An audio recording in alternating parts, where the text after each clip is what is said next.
eu sempre guardei as coisas muito pra mim. Eu sempre fui a filha quietinha, e nunca fez meus pais como posso dar pra você? Trabalho comigo. Então, eu comecei há um tempo conversar com o Gabriel e ele estava frequentando a igreja. Aí eu era como ainda amiga dele. A gente estava conversando e eu estava passando por uma luta, porque minha avó tem uns problemas, vocês sabem. E eu estava muito triste, porque minha avó estava vida ou morte. Então o Gabriel estava ali dando uma palavra de apoio e sempre falando de Jesus para mim. Eu conheci a mãe e ela fez a mesma coisa. A minha sogra, Juliana, também sempre estava me ajudando e meus pastores nunca abriram mão de mim. Eu continuei caminhando e eu passei por um problema na face do meu rosto, paralisia facial, que isso fez que os meus pais voltassem à presença de Deus.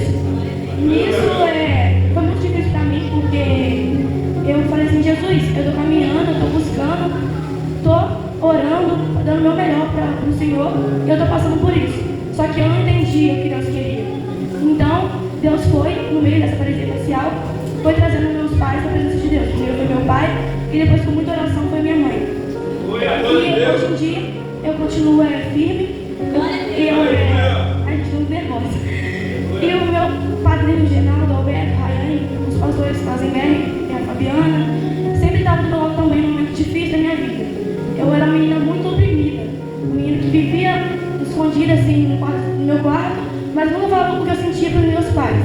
Eu sempre guardei para mim. Então foi muito difícil. Eu estava sozinha. Eu tinha apoio deles e de Jesus principalmente. Porque desde o momento da minha mãe já fui excluída e separada para fazer a obra dele. Mesmo que eu me sinta às vezes incapaz, eu sei que Deus tem um propósito enorme na minha vida. Confirmando a palavra que o evangelista Roberto deu aqui, eu não sabia que a pastora ia me chamar para o testemunho, eu achei que ela era uma palavra, eu não sei o que ela ia programar para me falar. Então eu fui e sentei e falei, Jesus, me ajuda a me dar uma direção. E nisso eu fui procurando na Bíblia uma palavra para me dar. Eu fui lá e foi em Jeremias, eu me identifiquei muito com ele, pastor.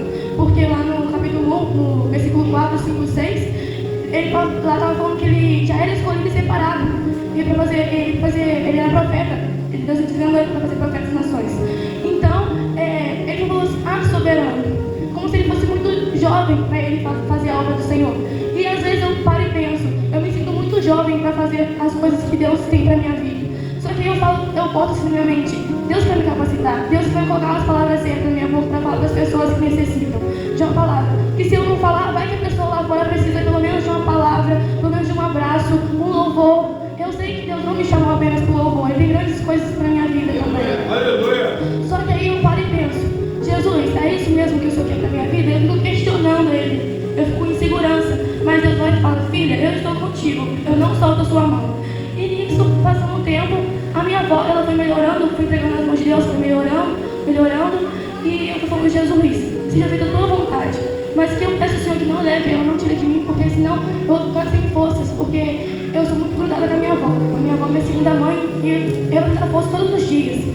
E eu paro e converso às vezes assim com a Noemi, eu penso às vezes, várias vezes, já pensei, quando a gente cantou louvor, em abrir mão do meu chamado. Mas toda vez que eu penso em desistir, Deus fala, você não vai desistir do seu chamado. Eu te escolhi, eu te separei. Então eu coloco na minha cabeça que pessoas precisam de mim, pessoas lá fora precisam de mim. Pessoas que não conhecem quem é Jesus igual a gente que conhece. Tem pessoas que precisam ouvir a palavra do Senhor. Porque o que a gente falar para eles, o que a gente entender da Bíblia e falar para eles, pode